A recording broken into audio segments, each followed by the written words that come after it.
E como é que está o cenário da Covid-19 no estado do Ceará? No estado do Ceará, desde o início, vem mostrando seus dados através do IntegraSUS, que é um portal de transparência, onde, além de indicadores sobre o coronavírus, sobre o novo coronavírus, também traz outros indicadores de saúde.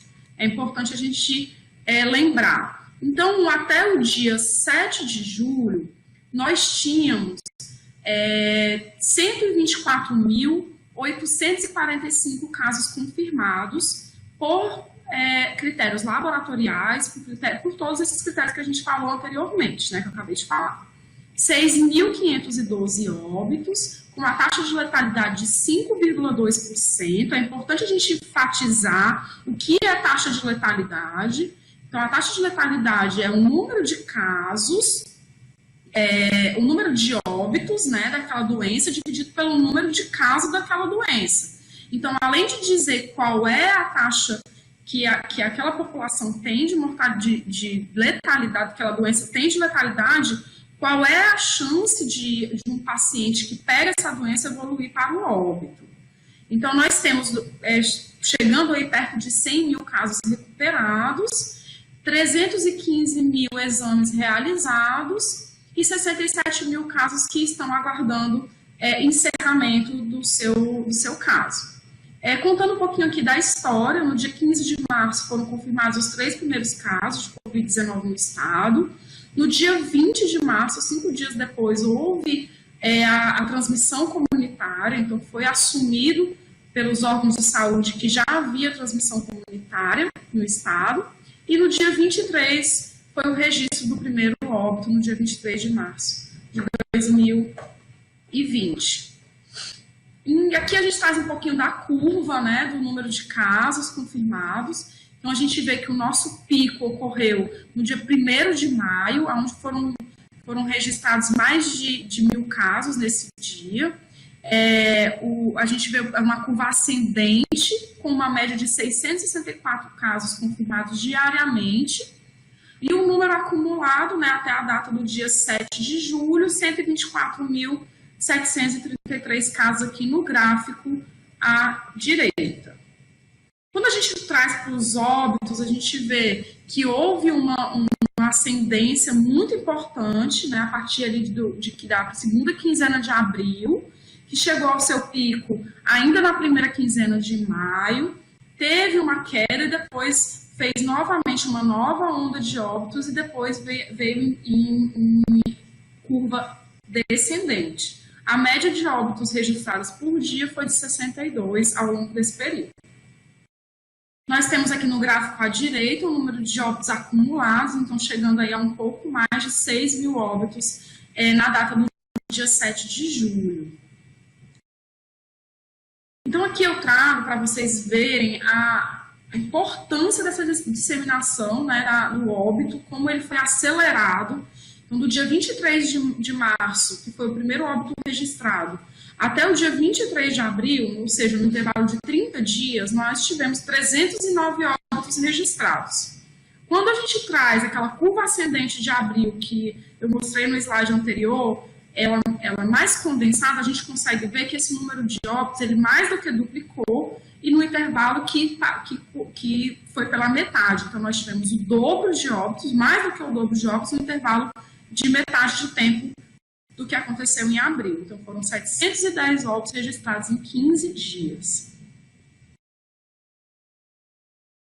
Vamos um pouquinho mais sobre os óbitos aqui no Ceará, né? Nós temos 559 óbitos suspeitos, a letalidade de 5,2, a média de óbitos por dia 62 óbitos registrados por dia. E é importante a gente ver o tempo médio de internação, né? Está aí girando entre 9 e 10 dias. Quase 41% dos óbitos registrados aqui no estado, eles tinham alguma comorbidade, ou então alguma doença que pudesse desencadear uma piora clínica, né, ou piorar a situação do coronavírus no seu organismo. A média de idade que foi encontrada nos óbitos é de 70 anos, com a mediana de 73 anos. Descrevendo um pouquinho mais esses óbitos, vocês conseguem ver aqui nesse primeiro quadro à esquerda o número de óbitos por faixa etária. Então, a gente vê que a maioria dos óbitos ocorreu no sexo masculino, que foram 1.037, de pessoas com 80 anos ou mais. Mas a grande maioria das pessoas tinham além de 70 anos, essas pessoas que foram a óbito. A maioria dos óbitos ocorreu em unidades de saúde pública, como vocês podem ver no quadro central, e também houve uma grande parcela aí de óbitos na unidade privada e na unidade e em domicílio. O número de óbitos, segundo a mortalidade materna, né, que a gente observou, foi que houve um expressivo aumento da mortalidade materna, especialmente entre as puérperas, como vocês podem ver no terceiro quadro à direita.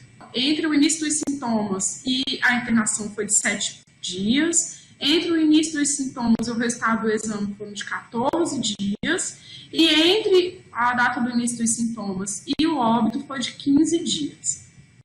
No segundo quadro aqui à direita, vocês conseguem ver as comorbidades mais frequentes, né? Então, a gente tem uma grande parcela aí dos óbitos que foram registrados, que apresentavam diabetes mellitus e doença cardiovascular crônica. Mas, além disso, também pontuaram a asma, a doença hematológica crônica, doença hepática e doença neurológica. Falar um pouquinho aqui da flexibilização do isolamento, né? A gente está nessa fase de retomada da economia, que é um momento de muita cautela para as autoridades sanitárias. Possíveis segundas ou terceiras curvas não estão descartadas, então todo cuidado é muito pouco nessa flexibilização. E por conta disso, existem indicadores que são monitorados várias vezes ao dia para subsidiar o gestor na tomada de decisão quanto à flexibilização do isolamento. Então, nós temos a taxa de positividade, ou seja, quantos pacientes estão sendo testados, quantos estão sendo positivos para a Covid-19. Né? Essa taxa de positividade já chegou acima de 60%, hoje está em 27,4%, que é considerado uma taxa razoável de positividade. A incidência está em 1.402 casos por 100 mil habitantes. A taxa de mortalidade 73,13 por 100 mil habitantes, letalidade 5,2%. Nós tínhamos 52 pacientes em UPAs, 151 pacientes sendo regulados, quase que 72% de ocupação de leitos de UTI e um pouco menos de 47% a taxa de ocupação em enfermarias. Se vocês olharem nos últimos 15 dias, a gente já chegou aí a números muito maiores dessas taxas. Então, para a gente falar um pouquinho aqui, né, do que tem sido feito para tentar conter o avanço dessa doença, né, mitigar o avanço da doença e evitar óbitos, hoje o padrão que está sendo utilizado é o Confirma Covid-19. Então, você precisa testar a população para a gente ter noção de quanto está circulando e quantos pacientes ainda estão transmitindo a doença, né, na nossa sociedade. Então, a primeira etapa vai ser feita com testes moleculares, a RT-PCR, que tem que ser feito até o 8º dia do início dos sintomas, e é feito com SUAB. Então, a gente tem aqui o público-alvo, que é a coleta de 100% dos pacientes que estão internados com síndrome respiratória aguda grave, e a partir de agora, isso aqui já estava sendo feito, e a partir de agora nós vamos fazer os testes em unidades sentinelas, que 5% dos casos dos pacientes, né, com síndrome gripal. Centro de atendimento de Covid, 100% tem que ser coletada, a amostra de PCR, que é o padrão ouro. Os demais serviços de saúde têm que coletar os casos de síndrome gripal conforme a capacidade municipal. E os profissionais de saúde e segurança pública têm que ser coletados tanto os sintomáticos como os assintomáticos. As atividades desenvolvidas no estado do Ceará desde a suspeição, né, dos casos, né, lá de janeiro já. Então, ele tem uma equipe de trabalho que realiza seu trabalho diariamente, inclusive finais de semana e feriado. Foi criado um comitê de operações especiais, que é chamado de COI, ele ainda está ativo com reuniões, aumento da capacidade do plantão epidemiológico para atender os profissionais com dúvidas com relação à Covid-19, à notificação, ao manejo. Então, foram acrescentadas 10 linhas telefônicas, chegando a receber 300 ligações em um único dia. A publicação de informes diários, com número de casos e óbitos, sistematização de tecnologia de informação para automatização dos dados através do IntegraSUS, o apoio, né, ao Serviço de Laboratório de Saúde Pública, o LACEN, que chegou a processar 1.200 amostras em um único dia, a instituição de barreira sanitária nos aeroportos, além do plantão coronavírus, né, que é a nossa inteligência artificial sendo utilizada a nosso favor. O boletim é publicado semanalmente, é um boletim epidemiológico que faz a análise de casos, óbitos e internações, né, nos eixos tempo, pessoa e lugar. O rastreamento dos contatos, que é chamado de contact tracing, o aporte laboratorial, então todo o suporte necessário para o diagnóstico oportuno está e foi feito em tempo oportuno, gerenciamento dos diversos sistemas de informação, a publicação de documentos oficiais em uma única plataforma para facilitar o acesso tanto do cidadão como dos profissionais de saúde e gestores, o informe, né, os informes epidemiológicos e os boletins publicados semanalmente, a análise do cenário, o aporte ao governador, o apoio aos 184 municípios e a gestão da mídia. O rastreamento dos contatos, que é uma das estratégias mais bem-sucedidas em países que já conseguiram controlar a disseminação do coronavírus, se baseia no fato de rastrear os contatos de todos os casos suspeitos ou confirmados de Covid-19. Então, a partir de um caso identificado na comunidade, você identifica o contato desse caso, monitora ele durante 14 dias e, se ele não apresentar sintoma, você pode parar esse monitoramento.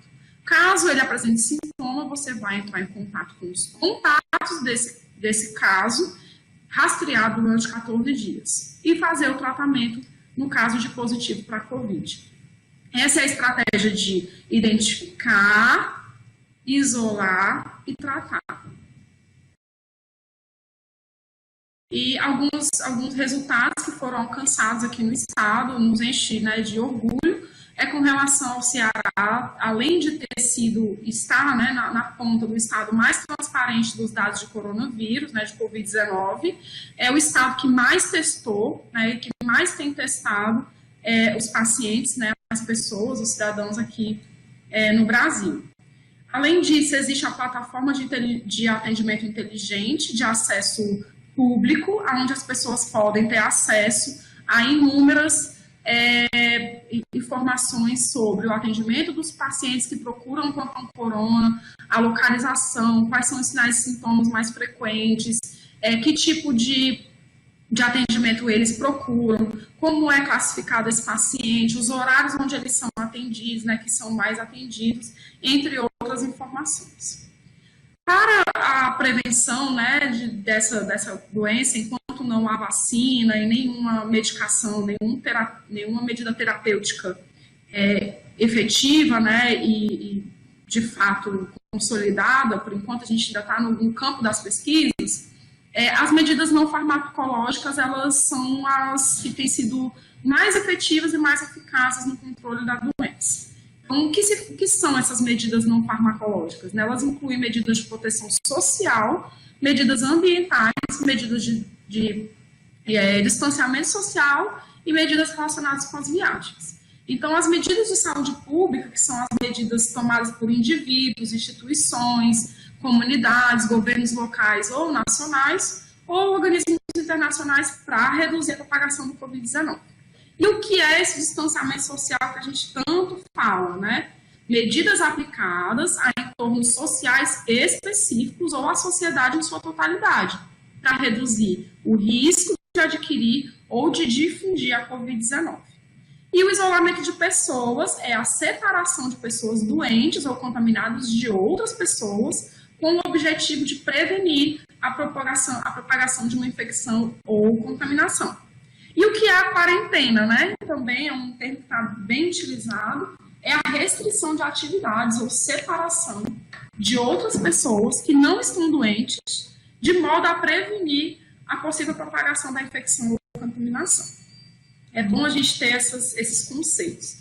E essa imagem eu trago para a gente ver o quão é importante tanto a gente se proteger, quanto a gente proteger as pessoas, né, que estão à nossa volta. O uso da máscara, usa ou não usa a máscara, né? Então, caso você esteja em contato com alguém contaminado de máscara, o seu risco de desenvolver a doença, ele cai consideravelmente. E quando você está doente e está usando a máscara de proteção, você consegue proteger as pessoas também de forma muito eficaz, as pessoas que estão à sua volta, né? Os seus profissionais que trabalham junto com você, os seus parentes e demais população. Bem, era isso. Eu espero ter conseguido contemplar a proposta, né, para esse módulo do curso. E obrigada.